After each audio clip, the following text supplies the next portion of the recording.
I've held this off as long as I could. Hey, it's Romania Black. But this feels so weird. We are on the final episode of Monster, and I've been watching this show every week for 74 weeks. That's over a year. That's like a year and not quite a half, but close to it, like a year and a quarter. Um, I don't really know what else to say other than it's been amazing. This journey's been so good. It's very rare to find a series. I'm trying to think. I think Attack on Titan has been like what, 80 episodes maybe altogether, close to it. I would say this series is right up there with Attack on Titan in terms of there's not a bad episode.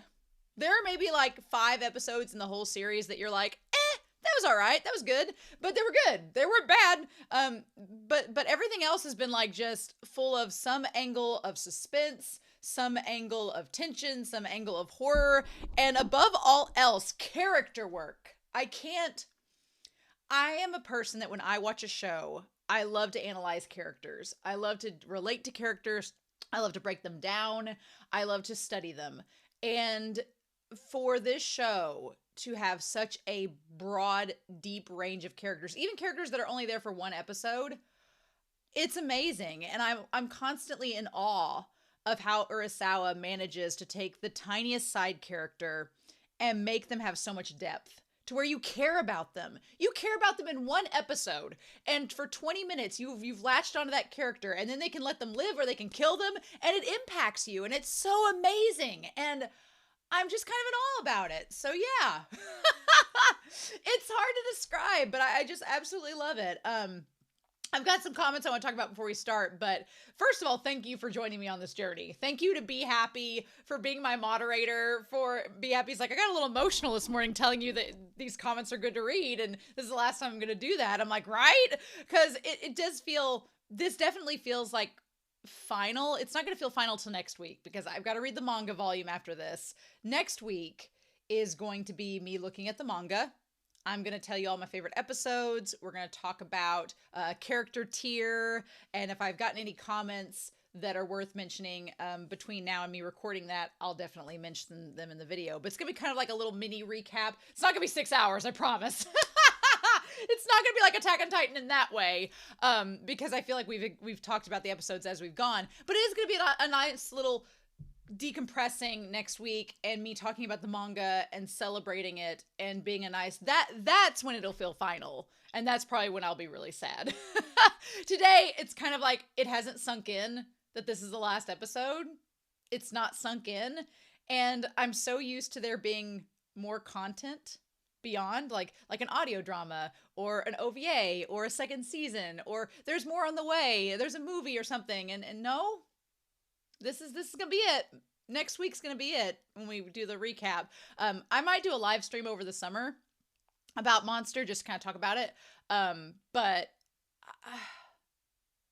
it hasn't sunk in. I'm kind of like, my mind's blank on how to feel. But I want to say a special thank you to Be Happy for being a moderator and being so quick and thorough and being kind. And I know some people typing comments are like, well, why is that a spoiler? And I'm like, look, you just gotta, I think some people get so excited about they get so excited about the series. They just want to let me know certain things. And I really appreciate that. But in the same vein, I want to experience the series like you all experienced it for the first time, without someone telling you or correcting you or giving you that extra information until after the fact. Then it's fine. But I want to experience it blind. And I appreciate Be Happy for helping me to get to be able to do that, because it's been amazing. I also want to say an apology to, I don't know if it was Ika or who it was at the very beginning of this series. They probably don't follow me anymore. It's been like a year. But I want to apologize because at the very beginning of this series, it's weighed on me for like 70 weeks. But at the beginning of this series, they were making a comment in the Discord about Johan, and what they were trying to say is Johan being from an orphanage like Anya in Spy Family. I took it as Johan was psychic. And I've had that thought in my head this entire time that he's been psychic this whole time. He's not. But I think I was like really upset at the time because I thought it was a huge spoiler and I was like, oh, why? And I think they were like, I wasn't spoiling you. And so I want to say I apologize to you for that. It was A&J, I think is who it was.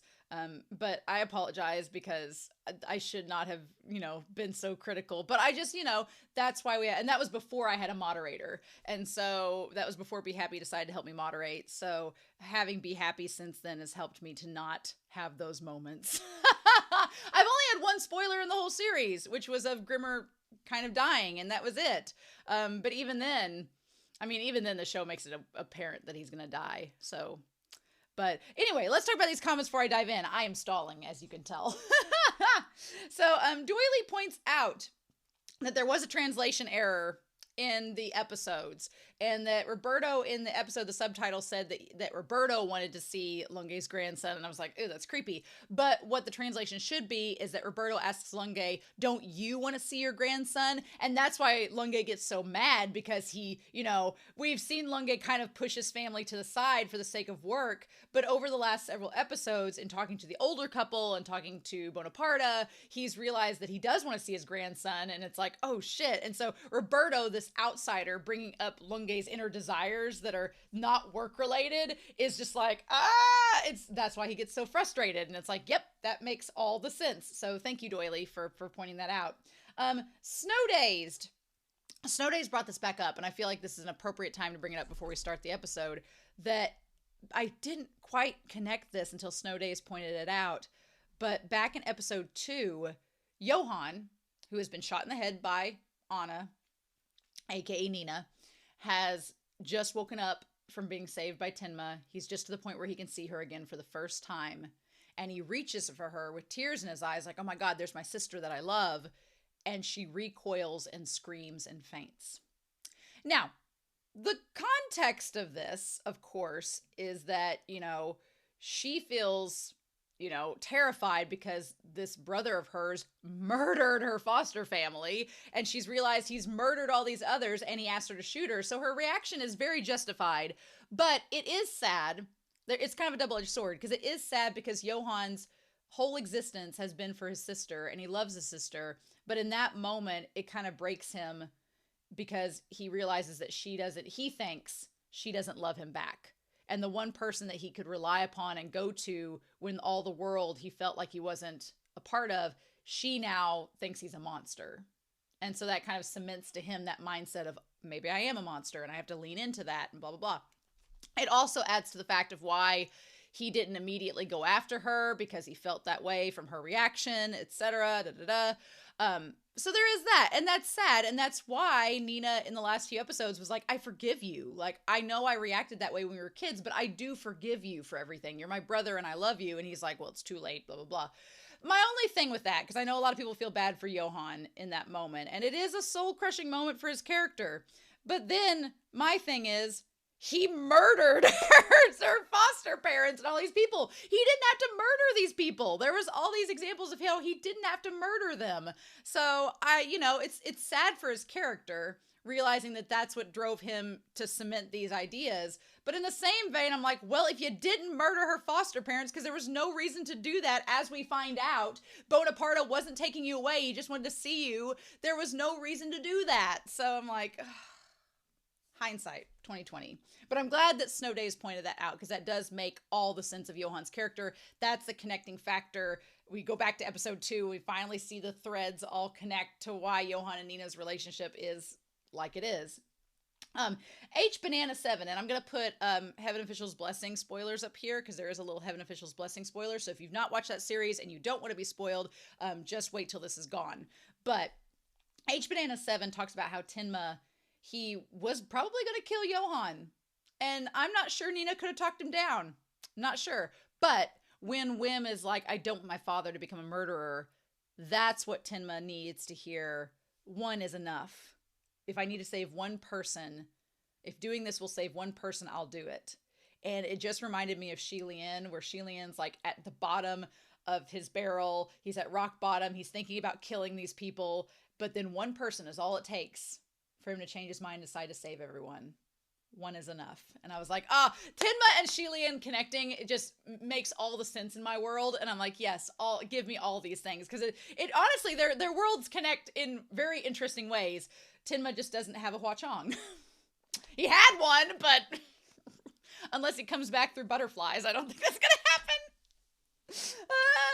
And then Linden, I agree wholeheartedly with Linden. Oh my God. I agree 1000% when Linden's like, every turn and twist that has happened, I didn't see coming, but it fully makes sense. And I'm like, yes, I'll be honest. I imagined Tenma being all alone facing Johan in this final episode, and I thought he was going to kill him. I thought going in, and that's why I've been so nervous. I was like, I don't want Tenma to kill him, but I think he's going to. And everything from episode 55 on has completely changed what I thought was going to happen. Everything with Eva, I thought Eva was going to be like a main villain trying to conspire against Tenma at this point, getting Lunge to like corner Tenma, like, you know, kind of, what's that? The Fugitive style, where he's like, I didn't kill my wife. I don't care. Like one of those moments, like between Lunge and Tenma. I thought that was going to happen. I had all these ideas and all these theories of how things were going down, and Urasawa was like, nah, let's do it this way. And I'm like, okay, it makes sense. It narratively makes sense. It makes sense with the characters. I have nothing bad to say. I have characters that I wish were fleshed out in different ways, but that's literally it. So I've talked for over 10 minutes. I'm just delaying the inevitable at this point, but I'm so excited for this episode. I'm so excited. I don't think it's going to process that I'm done until next week, but we're not going to waste any more time. It's the final episode, y'all. So we're going to start episode 74 of Monster, and we're going to do that here in 3, 2, 1, and I'll see you all on the other side. Oh, that's it. Oh my God.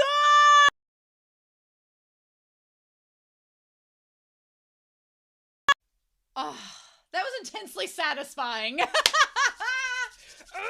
I can't wait to read the manga now. I cannot wait to read the final volume next week, talk to you all about it, talk about my favorite episodes, break down the character tiers. Oh, I'm so excited. I cannot wait. Yeah, that was an amazing epilogue. I like that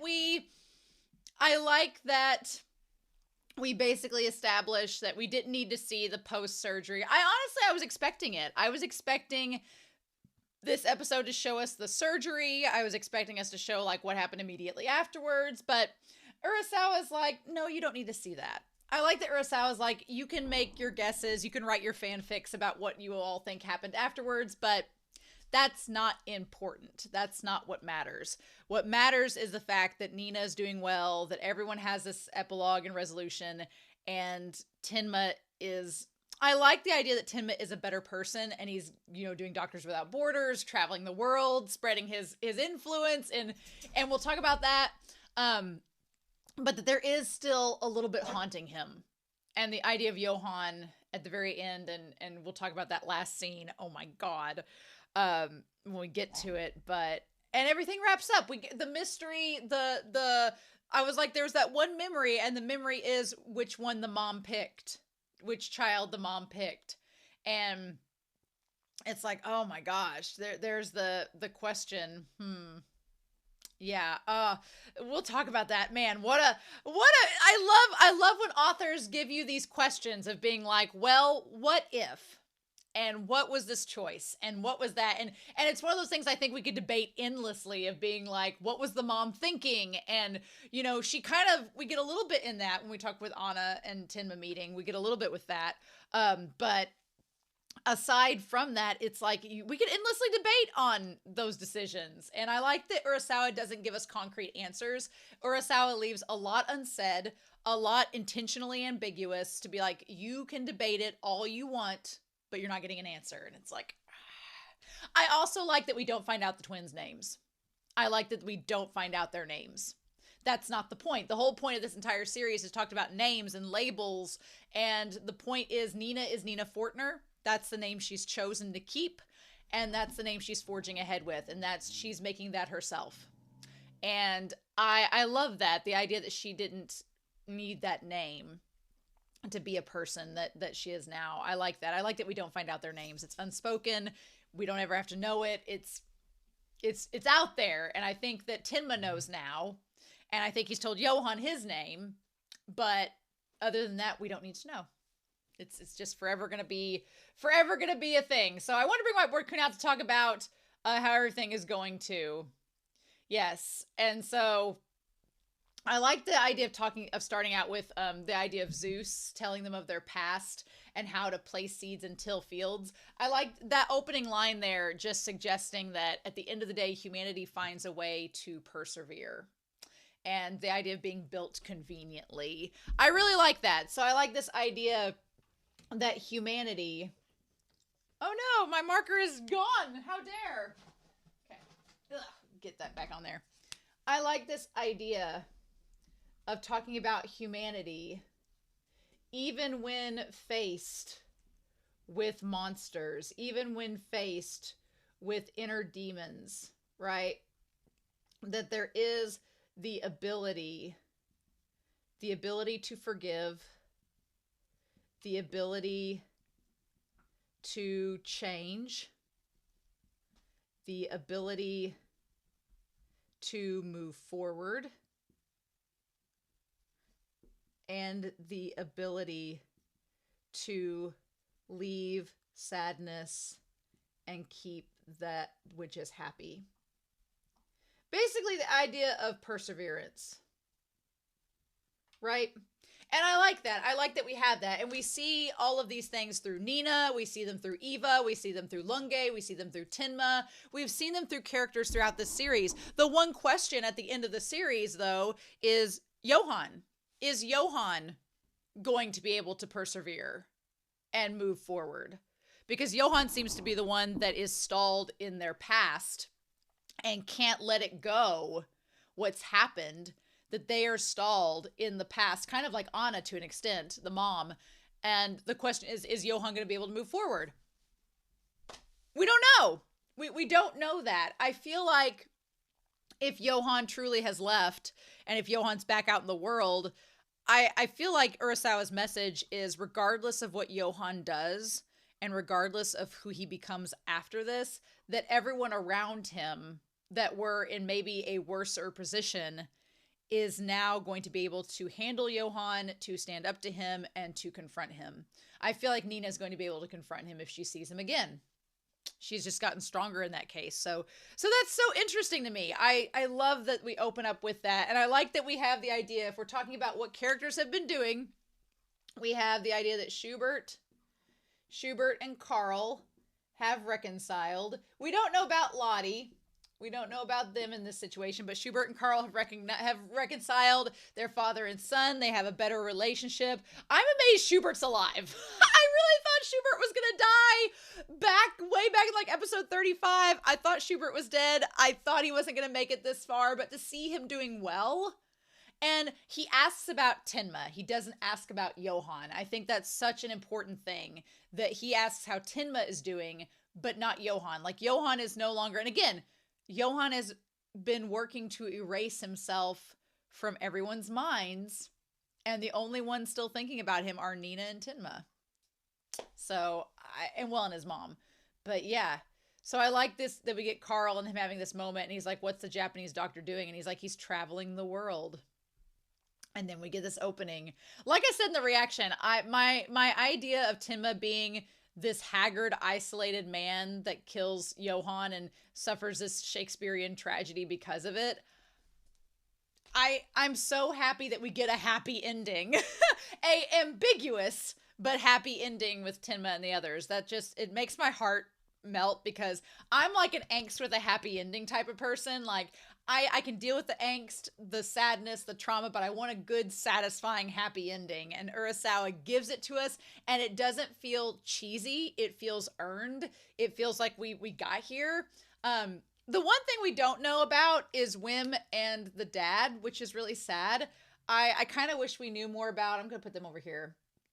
Wim and the dad. I'm going to hope that maybe the manga tells us about them, but I was kind of wondering if Wim would end up with Dieter and do that, but no, That's not what ends up happening. I don't know what happens with Women the Father, but I'm assuming they're okay. Maybe in the manga it'll give us a little bit more context. I don't know. I feel like it's kind of sad because with Wim, we kind of followed him throughout several episodes and then we don't hear about him. So I don't know what to make of that. But and I kind of want to know about the couple with the lottery. Like I guess they had their stuff resolved. They're fine. But I do want to know what happened with Wim and the dad, if that was ever a thing. So I don't know. Then we have Eva. We see Eva and we have Reichwein. I am assuming that Reichwein and Dieter are living together. I don't think Dieter's with Heckle. I think Heckle's just there annoying him. And then obviously Rudy is keeping up with his job. And then we'll put Heckle over here. I'm glad to see Heckle again. That was really good. I was like, seeing Heckle be like, just trying to like get Timma to come back and be an underground doctor is hilarious. Like, what have you been doing this whole time? And to see like the city, like the Turkish district and everything rebuilt and everything looks so much better now. Like the gloom, the sadness and gloom has been taken out of the equation now that Johan has been defeated, and it just looks so good. Also, Eva being an interior kitchen decorator is hilarious to me. I thought she was going to say she was a gardener. I was like, well, that would fit with you burning down the garden. But I like the idea of her going from being a home wrecker kind of to being someone that fixes homes. It seems kind of fitting for her character. And for her, again, we talked about how food brings people together, and the concept of Eva doing decoration and design for the place where you make the food to bring people together feels so fitting for her.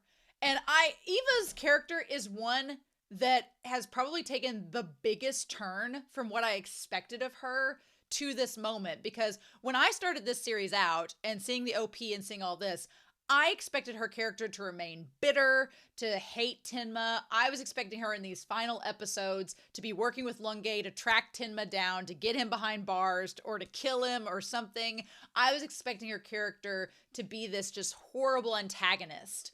And from the moment Martin's arc happens, Martin literally changes her life and makes her character change for the better. And it is the most satisfying thing. Like, I'm so glad her character goes through this evolution. And in the end, she looks beautiful. She seems happy. Reichwein's like, hey, I love Reichwein's alive and fine. And he's with Dieter. Dieter's getting taller and he's growing up. And it's so sweet. Like, seeing Timma have this positive impact. And as Reichwein is talking to Eva, all I can think about is Richard, and thinking about how Reichwein is helping Eva through her sobriety and helping her to become a better person like Richard. It just touched my heart. It was so, so good. It was so sweet. And I like that she talks about here, she's like, I haven't drank. And she thinks of how, Martin was waiting at the train station for her. No, he was happy knowing I was waiting at the station for him.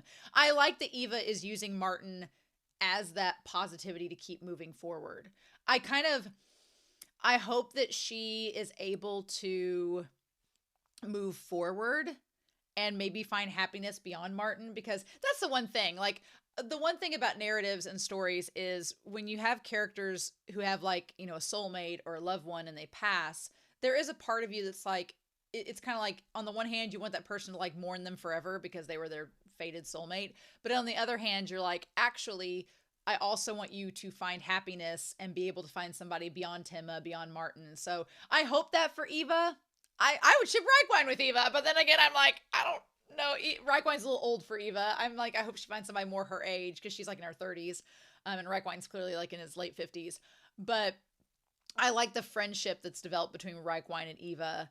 And I hope Eva's able to find happiness and love. And I think now that she's in a mentally better place, I think she will.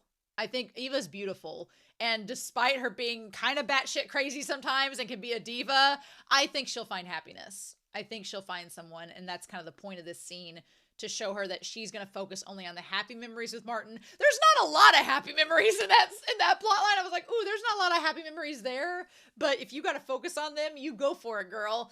And I like the idea that humans we focus on the happy and we kind of let the sad go. And that's how we are conveniently built. I love that. I love the idea that humans are built conveniently because, yeah, if you've ever lost someone, you grieve for a long time and you do think about the sad. But at the end of the day, what you should focus on and what remains are the good memories you have with that person. And that's what's important, is that you remember the happiness, and that's what gets you through. So I'm like, oh, my heart. That just touches me so much, and I love that. And people are strange. And she gives him the folder, right? And she's like, that's how we continue living, is focusing on the happiness over the sad. Before we get to the folder, though, this part almost made me cry. This scene here with Verdeman and Sook going to Grimmer. The fact that Grimmer got a grave. The fact that Grimmer's name is there. Again, it's not his real name, but it's still a name. The fact that his name is immortalized there, who he was. He was Grimmer. He was a journalist. He worked for East German intelligence. They needed freelance journalism for human rights. Like, just Verdeman giving him basically his eulogy right here for us, telling us what he did. Oh, I nearly cried because it's like Sook and Verdeman being influenced by Grimmer, and they cleared his name, so he got to die a man that was innocent. Oh. And then that wasn't enough. It wasn't just the fact that we got his grave. Frickin' Lunge shows up with the beer, and I do ship Grimmer and Tenma hardcore. I wish they could have had their picnic. I wish Tenma would have shown up and put like a picnic basket by his grave. That would have been great, but the grunge ship of Lunge and Grimmer, I could watch a whole OVA of just Lunge sitting at Grimmer's grave and talking to him and like sharing a beer with him. I could watch a whole 30-minute spiel of that and just sit there and be like, that's just how much their characters have, the chemistry they have and how much impact they have. Like, I would sit there and watch that and I would eat it up every second of it. But yeah, he cleared all the charges for him. I like that he did it like posthumously. That is so incredible. He's like, I found out all I could about you. That you were Kinderheim. You traveled the world pretending to be a journalist. You had a lot. And the fact that his duffel bag had all of that information. I love that the little details that Urasawa gives us allows things to connect in the narrative. So that duffel bag we made fun of being so big and lunky and being like, why are you carrying this around, Grimmer? The fact that it had all of his subject materials he was researching in it, and the fact that it had a purpose, the fact that it came back and was used to clear his name. Urasawa, you genius. That's just, I love it. And you wouldn't even think about it until now. Wolfgang Grimmer, 1954, so 64, 74, 84, 94. He was 44 years old. He could get it. Grimmer could get it. He's like 8 years older than me. Grimmer in a heartbeat. Give it to me. Let's go. And then Lunge showing up. He left without telling us anything. And then Lunge being a professor. So I like that we have Sook and Verdeman working together. I hope that Sook and Verdeman keep working together like as a legal team, like an inspector, like a detective and his lawyer. I love that dynamic. And then Lunge as a professor. Oh my God. Yes, please. Yes, a police academy professor. Oh my God. Could you imagine taking a class with Lunge and he's just like taking account of your names while he's like doing this? He's like, yes, your name. You were absent on this day. But Lunge's development, like him talking with these, and he puts the beer beside Grimmer's grave, and then he talks about how, what I like about this, I wish we could have seen Lunge with his grandson. I wish we could have seen that, but there is this unspoken kind of thing where I think we as the audience know that Lunge is eventually going to be able to see his grandson because he's talking with his daughter. I like him and his wife have separated. That connection's done. But him and his daughter, he's connecting with her through email.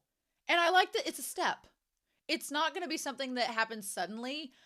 One thing I like Urasawa explaining is that change is not something that sometimes it happens suddenly, but sometimes it's very subtle. And with Lunge, it is very subtle. He's making slow steps. Like, I'm going to email my daughter, build it up. It reminds me of Richard and his daughter. He just wanted her to say in the letter that she could meet up with him, and that's all he needed to take that step forward. And I feel like Lunge is kind of doing something similar to Richard, where he's reaching out to his daughter saying, okay, I'm writing these emails. I'm building up to where we can see each other face to face, where we can build that relationship again. And then I can see my grandson. Like, I love that for Lunge. I love that he's found a job where he's suited. He seems like he's in a healthier place. It makes me so happy. It makes me so happy. And then he's talking about like, we don't get a lot in this lifetime, so we have to keep moving forward. He's like, how much can people convey to others in just one lifetime? He's like, I had so much I wanted to say to you. And I'm like, my shipper heart, my grunge ship. It's great. So then I like Reichwein saying, you're going back to Dusseldorf. We cut back to him and Eva, and him being like, are you sure you want to go back there because of all the memories? And I like that Eva's like, look, I can't, like, this advice Eva says here is something that I myself need to put into practice. And the moment she said that, I was like, oh my God, yes, I need to do that in my own life. So I'm glad she said that here, where she's like, you can't run from the past. You have to face reality. You cannot, I think a lot of times as people, especially in modern day, because we have so many options, because we have so many things we can and can't do, that when we hit a hurdle or a wall and we want to avoid the trauma, we just stay away from anything resembling it. And there is some truth to that, and there is some health to that, where, yeah, you don't need to subject yourself to traumatizing places and memories every single day. You don't need to do that. But I think for Eva, she recognizes she's at a place of strength, and my dogs are going to bark and play. But she recognizes she's at a place of strength, and she's like, I know that going back to Dusseldorf is not going to hinder me. I have bad memories there. Bad shit's happened there. But I know the good, like she told Reichwein, and I can move through it. And I like that she's like, I have to face reality. What does she exactly say there? I want to go there. She's like, he's like, there's a lot of things there. And she's like, you can't run away. You have to face reality and keep moving forward. Yeah. Right. So yeah, it's the idea that, she's like, I'm not going to delay my happiness and delay my progress as a person by running away from something that I can't change.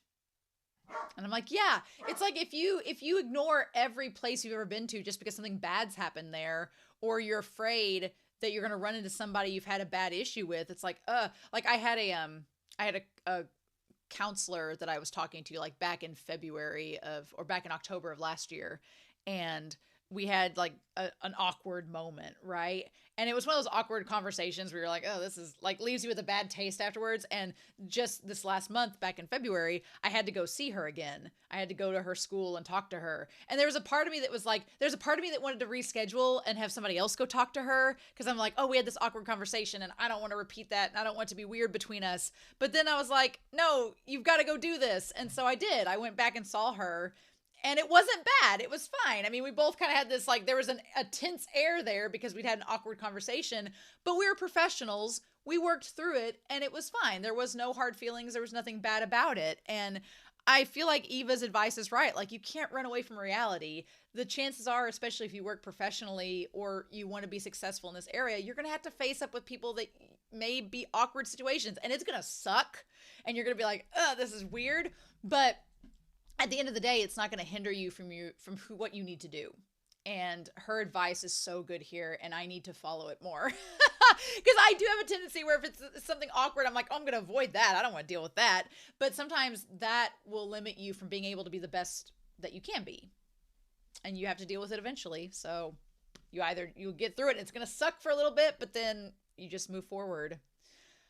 And then she's like, can you dispose of this? I like that she's like, I'm leaving Tenma behind and I'm moving forward with my life. She's like, I don't need to rely on him anymore. I can be my own person and it's okay.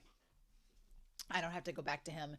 And I like that Reichwein's like, Dieter and him and Rudy and everyone, we're all here for you if you need anything.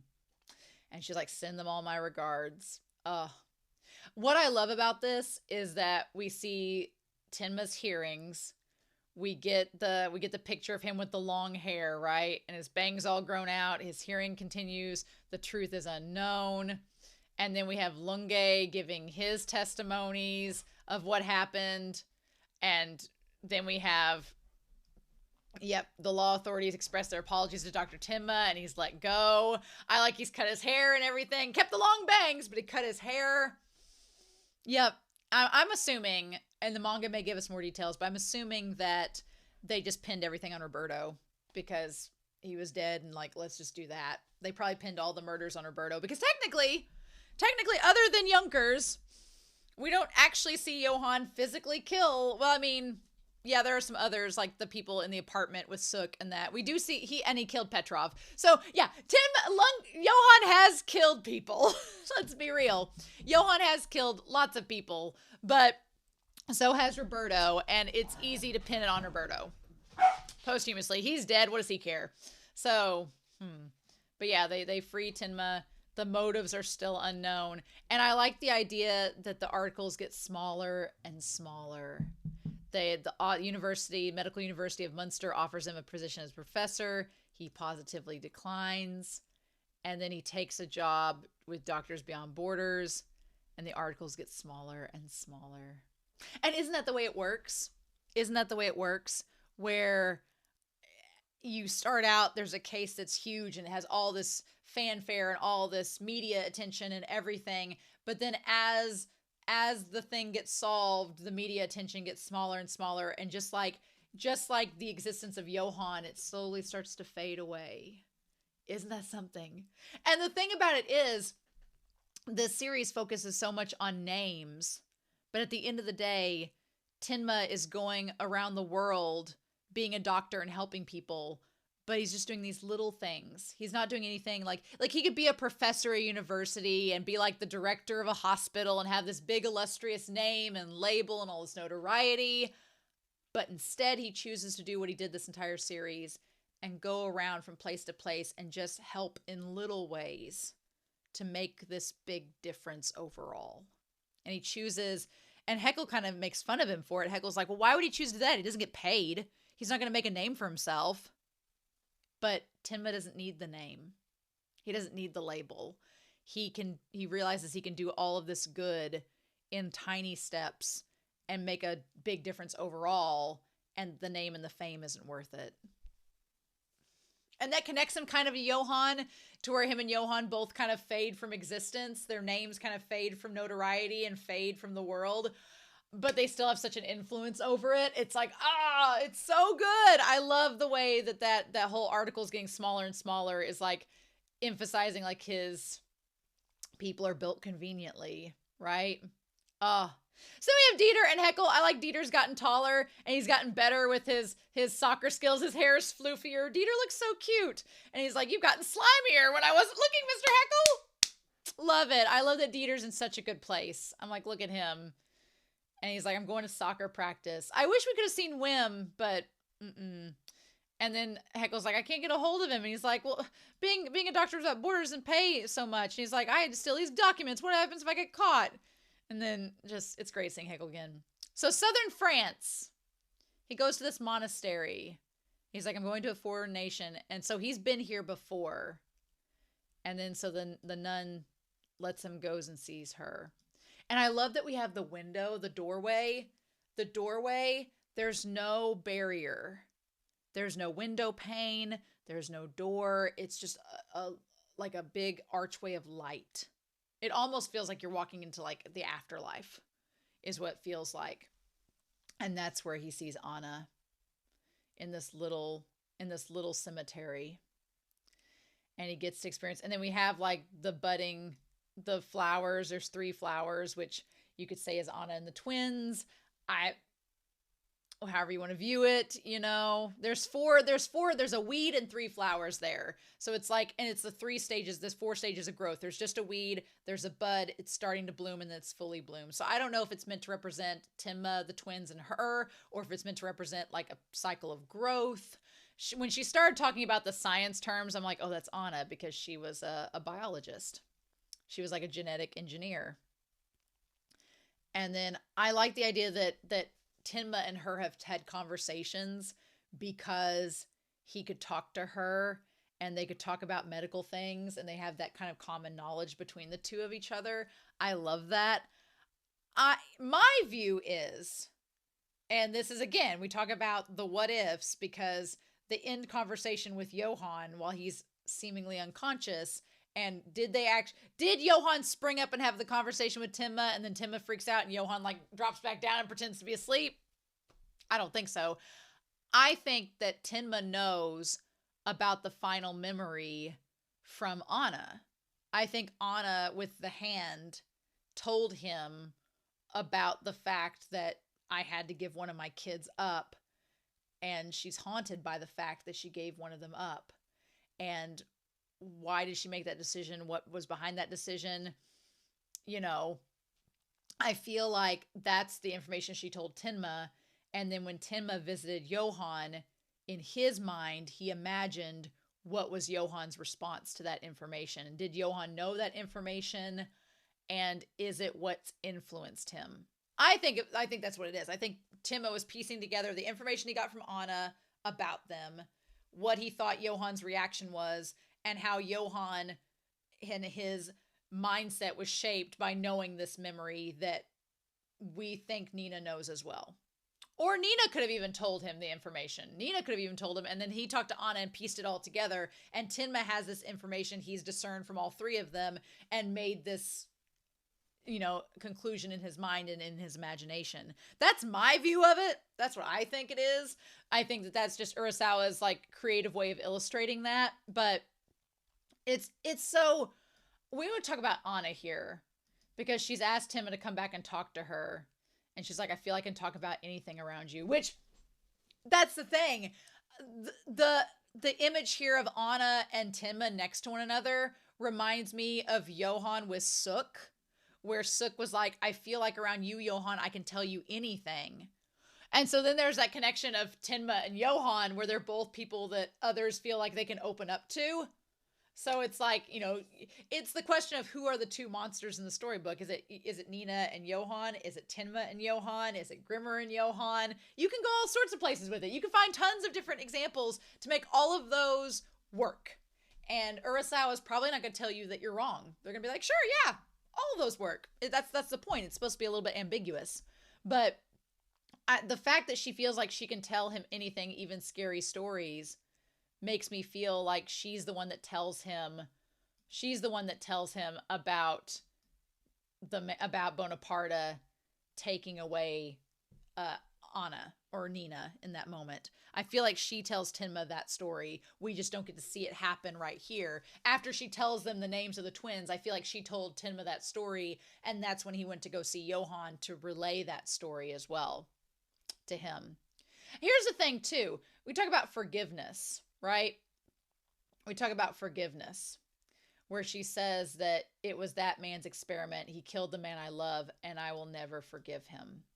Because this is the thing. I've talked about this in previous episodes of Monster, but like part of my schooling and part of my education is I did certification for like conflict resolution. And when we had to watch scenarios, and I've talked about this in a previous episode, but one scenario we had to watch was a mom confronting the killer of her child. And there was a mediator there that sat between them and had them just talk it out. And the mom expressed, she was like, I can never forgive you for what you've done. What you've done to my child, you killed my child, I can never forgive you. Even after the man who murdered her son explained what the justification was and what was happening with them, she's like, I understand where you are at now. And I have an understanding of your mindset and why you did what you did. And I can move forward, but I cannot forgive you. And something they teach us with mediation is that sometimes you're not going to forgive that person. And you don't have to. You don't have to apologize. You don't have to forgive. That is not needed to move forward. You don't have to forgive to move forward. It is a choice whether you forgive or not. And what's interesting in this series is Nina makes the choice to forgive Johan. Nina forgives him for what he did, which is her choice. She has that right. But Anna cannot forgive Bonaparte, and that's her right. And it doesn't make Anna and Nina any more or less people because of that choice. And I think it's Urasawa's way of telling us as the audience, we don't have to forgive Johann. We don't have to forgive Bonaparte. We can if we want to, but we don't have to. And no one is wrong whether they choose to or not. That's not what makes you a better person. The thing is, you have to be able to move forward. And it's the question of, do you continue the cycle of what those people were doing, or do you do something different? And I think that's Tenma's choice. Tenma's choice not to kill Johann is stopping that cycle and being able to move forward past it, like breaking away from the wheel and moving on to something better. So I like that Urasawa kind of paints both Nina and Anna as good people, despite them having opposite reactions to the horrors that they've witnessed. But the thing of it is, when she's like, remembers this moment, she's like, I feel my children would punish that man. And they do. He does. Bonaparte was punished. And then when she picks up the hand that was holding on to Nina's, and she says, don't let go of my hand. This is when I think she tells him the story. She's like, my hand. I think at this point, this is when she tells Tenma the story of both of them. Yeah. She's like, who is the real monster? And then this is the idea of her guilt. She's like, was the real monster Bonaparte for suggesting the experiment? Was she the real monster because she had to choose between her children and she made a choice, but she hesitated? And what does that hesitation say? The idea of who is the real monster. And I like that this whole series is called Monster, but the answer is it's everyone. Everyone can be the real monster. It's like everyone in this series is capable of making a choice that makes them a monster. And they're also capable of making choices like forgiveness, or to make choices to stop the cycle of violence or continue it. It's humanity. Humans are monsters. And it's just whether or not you choose to unleash that monster or not. But, damn. And now we know the whole thing about never letting go of the hand. She's like, the kids are alive, aren't they? And he's like, yeah, they're doing well. And she's like, okay. And like, just despite, and that moment is like Bonaparte Anna crying, because she's like, despite all the bad that Bonaparte did, despite the bad that Anna did in choosing one child over the other, instead of voicing that she didn't want to give either of them away, she did choose to give one of them away. Both Bonaparte and Anna make decisions that one could view as monstrous, but when they see that their kid, that her children, despite it all, are fine, of course it would bring her to tears. It just, it's so good. And then she's like, I have to say it now. I gave them names. I still feel like she told the memory to Tenma in this moment, and then he went to see Johann. I'm so happy for Nina, though. I'm so happy that her thesis, I'm so proud of Nina. Like, her getting to be a lawyer, good for her. Like, Nina gets to be a lawyer. That's what she's going to school for. I wonder if she'll get to work with Vertiman and Sook. I would love if Nina got to meet Sook down the road. And then Sook would be like, wait. And Sook would be like, hold on, what's happening? That would be interesting. But again, what I love about the ending of this is that Urasawa leaves so much to us, the audience, to guess, that now we just have to like piece together and see what we think the ending is going to be. And I love that he leaves it open-ended to where we can imagine all these scenarios, right?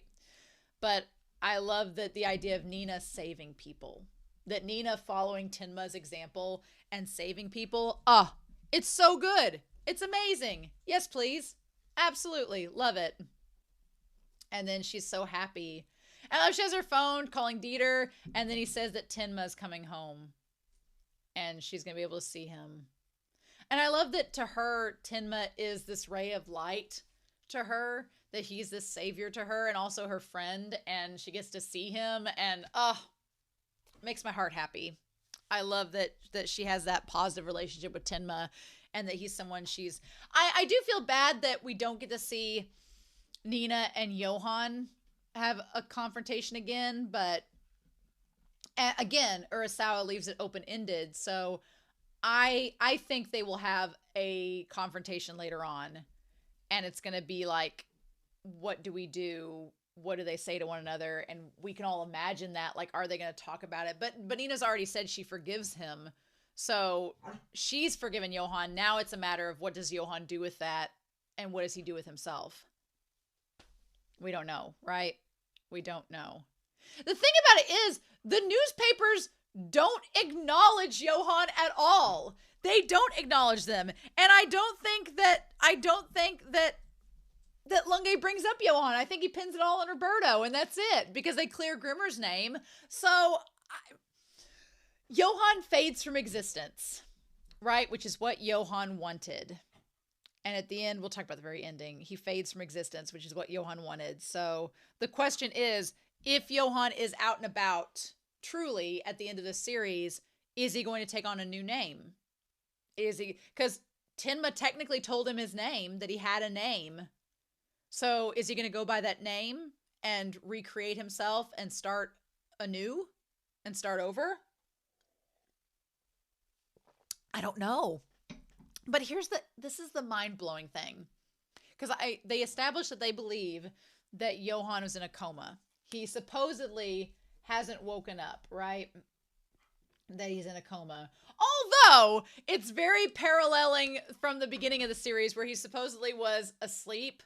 And then he woke up and he woke up and said something to Tenma, and Tenma's like, and in the the earlier parts of the series, he woke up and said something to Nina, and she was like, ah, and both Tenma and Nina freak out when Johan wakes up, and then Johan disappears just like he did as a kid, but we know he's alive. So there's that parallel, and I don't know what my dog wants me to do. Oh, there it is. Hold on. My dog is like, he's like, talk about Johan. Why would you want to do that? So, but the thing about it is we know Johan exists. We know he's alive. We know he's had impact. But even now at the end of the series, when we know Johan has been there, when we know things have physically happened to Johan, and he's real, we know that. The very end where he disappears, there's this little part of you that questions, was he there at all? There's a little part of you that questions, was he there at all? It's just like, even at the end, it makes you wonder if he was a ghost, if he was real, if Tenma was talking to anybody at all. How Urasawa makes you wonder that when you distinctly know he's real is just mind-blowing. But yeah, so the question is, was Johan still in a coma and Tenma just told him about what's going on, and then he imagined Johan waking up and having this reaction to what he told him about the mom and everything? Did he imagine that? Did it really happen? We don't know. But I think my personal thoughts are that when he says you have a name, I think when the wind flutters and Tenma's telling him this story and he looks over and there's Johan staring at him, I think it is all in Tenma's head. And I think in that moment, Johan is like, the time when the monster appeared in front of me. I feel like this is Tenma connecting what Anna told him with what he thinks Johan was thinking. That's what I think. I think that in that moment, I love that their eyes kind of like meld together. I feel like the memory is the guys showed up and there were the twins and they said this, and Bonaparte was there saying, we want one of them. This is an experiment. Give us one of the children. And Johan and Nina both said, don't let go. And instead of her saying, I'm not giving you either of them, she did choose. But in the one moment, and we see it again from Nina's memories, like her face and everything, she said at the start, she originally tugged at Johan and he stopped her. And then she says, no, this one.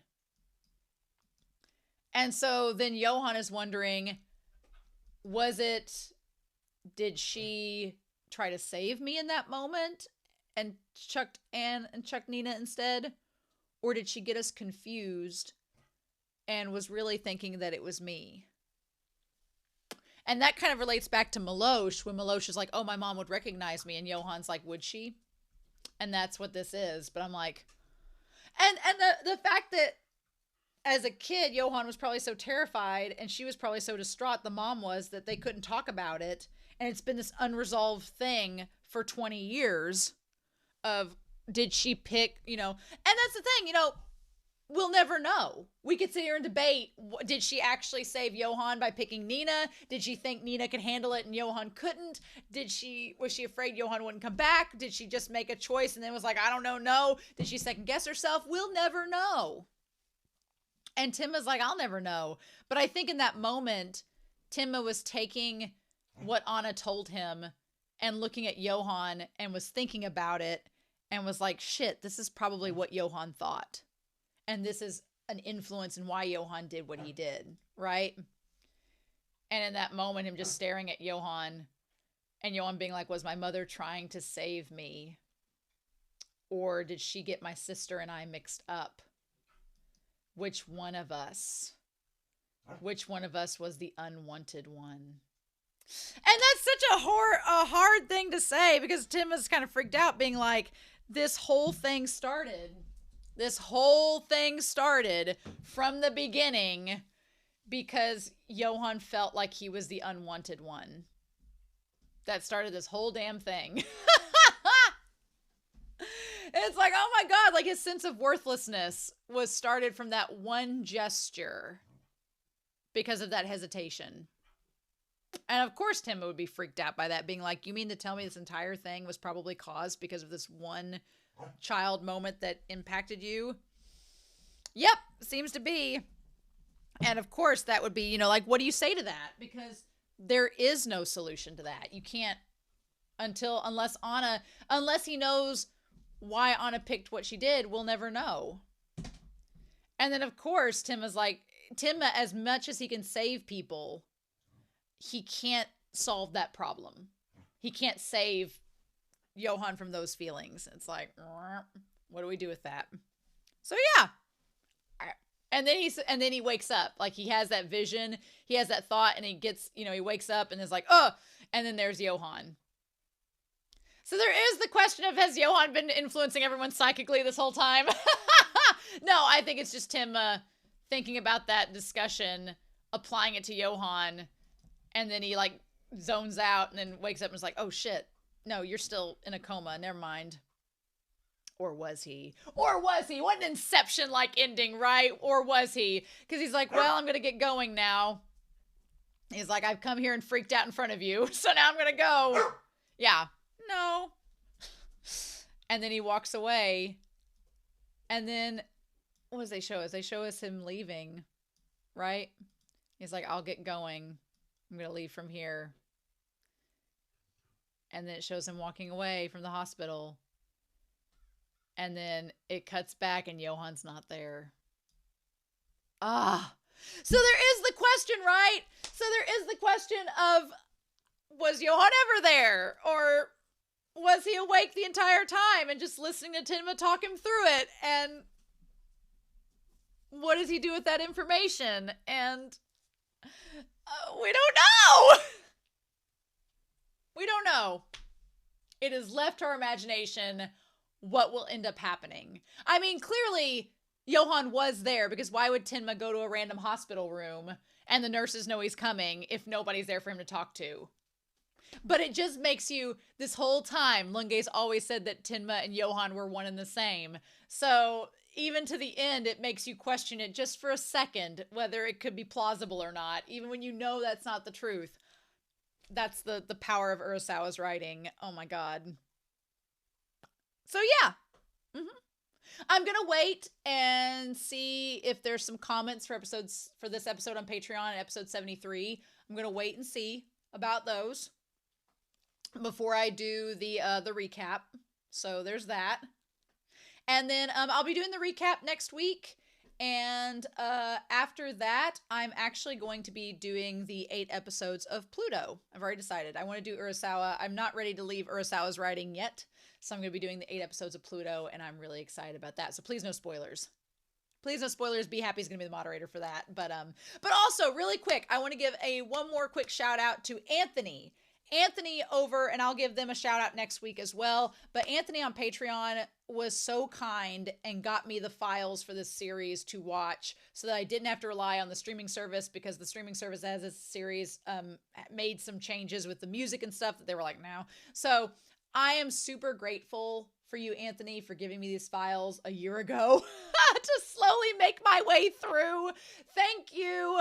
You are a saint. I really appreciate it. Mwah. But we'll talk about it next week. I'm going to read the manga. I'm going to get my character tier ready. Going to get all of that.